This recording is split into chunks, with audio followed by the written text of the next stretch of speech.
اللهم صل على محمد وآل محمد اللهم صل على محمد وآل محمد بسم اللہ الرحمن الرحیم شروع نام سے اللہ کے جو بہت رحم کرنے والا بڑا مہربان ہے۔ قل یا ایھا الکافرون، آپ صلی اللہ علیہ وآلہ وسلم کہہ دیجئے کہ اے کافروں، لا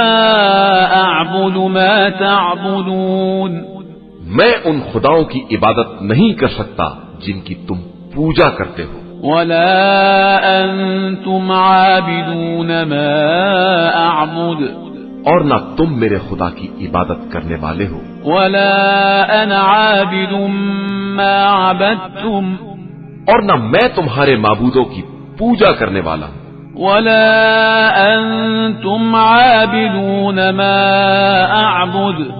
اور نہ تم میرے معبود کے عبادت گزار ہو، لکم دینکم ولی دین، تمہارے لیے تمہارا دین ہے اور میرے لیے میرا دین۔ بسم اللہ الرحمن الرحیم، قل هو اللہ احد، اے رسول صلی اللہ علیہ وآلہ وسلم کہہ دیجئے کہ وہ اللہ ایک ہے، اللہ الصمد، اللہ برحق اور بے نیاز ہے، لم یلد ولم یولد، اس کی نہ کوئی اولاد ہے اور نہ والد، ولم یکن له کفوا احد،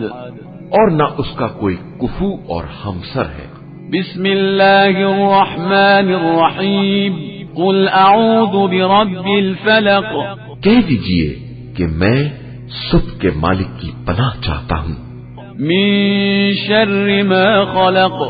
تمام مخلوقات کے شر سے، ومن شر غاسق اذا وقب، اور اندھیری رات کے شر سے جب اس کا اندھیرا چھا جائے، ومن شر النفاثات في العقد، اور گنڈوں پر پھونکنے والیوں کے شر سے، ومن شر حاسد اذا حسد، اور ہر حسد کرنے والے کے شر سے جب بھی وہ حسد کرے۔ بسم اللہ الرحمن الرحیم، قل اعوذ برب الناس، اے رسول صلی اللہ علیہ وآلہ وسلم کہہ دیجئے کہ میں انسانوں کے پروردگار کی پناہ چاہتا ہوں، ملک الناس، جو تمام لوگوں کا مالک اور بادشاہ ہے، الہ الناس، سارے انسانوں کا معبود ہے، من شر الوسواس الخناس، شیطانی وسواس کے شر سے جو نام خدا سن کر پیچھے ہٹ جاتا ہے، الذي يوسوس في صدور الناس، اور جو لوگوں کے دلوں میں وسوسے پیدا کراتا ہے، من الجنة والناس، وہ جنات میں سے ہو یا انسانوں میں۔ بسم اللہ الرحمن الرحیم، اللہ لا الہ الا هو الحی القیوم، لا تأخذه سنة ولا نوم، له ما في السماوات وما في الأرض، من ذا الذي يشفع عنده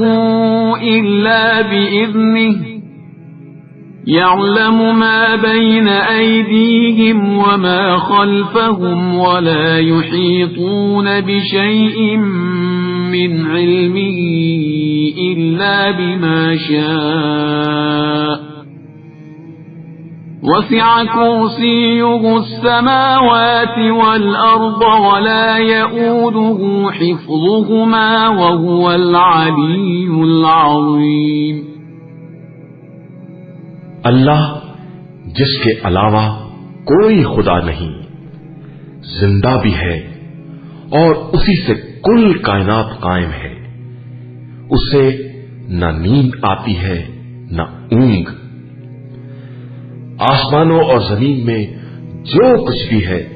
سب اسی کا ہے۔ کون ہے جو اس کی بارگاہ میں اس کی اجازت کے بغیر سفارش کر سکے؟ وہ جو کچھ ان کے سامنے ہے اور جو پس پشت ہے سب کو جانتا ہے، اور یہ اس کے علم کے ایک حصے کا بھی احاطہ نہیں کر سکتے مگر وہ جس قدر چاہے۔ اس کی کرسی علم و اقتدار زمین و آسمان سے وسیع تر ہے، اور اسے ان کے تحفظ میں کوئی تکلیف بھی نہیں ہوتی۔ وہ عالی مرتبہ بھی ہے اور صاحب عظمت بھی۔ لا إكراه في الدين قد تبين الرشد من الغي فمن يكفر بالطاغوت ويؤمن بالله فقد استمسك بالعروة الوثقى لا انفصام لها والله سميع عليم۔ دین میں کسی طرح کا جبر نہیں ہے، ہدایت گمراہی سے الگ اور واضح ہو چکی ہے۔ اب جو شخص بھی طاغوت کا انکار کر کے اللہ پر ایمان لے آئے وہ اس مضبوط رسی سے متمسک ہو گیا ہے جس کے ٹوٹنے کا امکان ہی نہیں ہے، اور خدا سمیع بھی ہے اور علیم بھی ہے۔ اللہ ولی الذین آمنوا یخرجهم من الظلمات إلى النور والذین كفروا أولیاؤهم الطاغوت یخرجونهم من النور إلى الظلمات أولئك أصحاب النار هم فيها خالدون۔ اللہ صاحبان ایمان کا ولی ہے، وہ انہیں تاریکیوں سے نکال کر روشنی میں لے آتا ہے، اور کفار کے ولی طاغوت ہیں جو انہیں روشنی سے نکال کر اندھیروں میں لے جاتے ہیں۔ یہی لوگ جہنمی ہیں اور وہاں ہمیشہ رہنے والے۔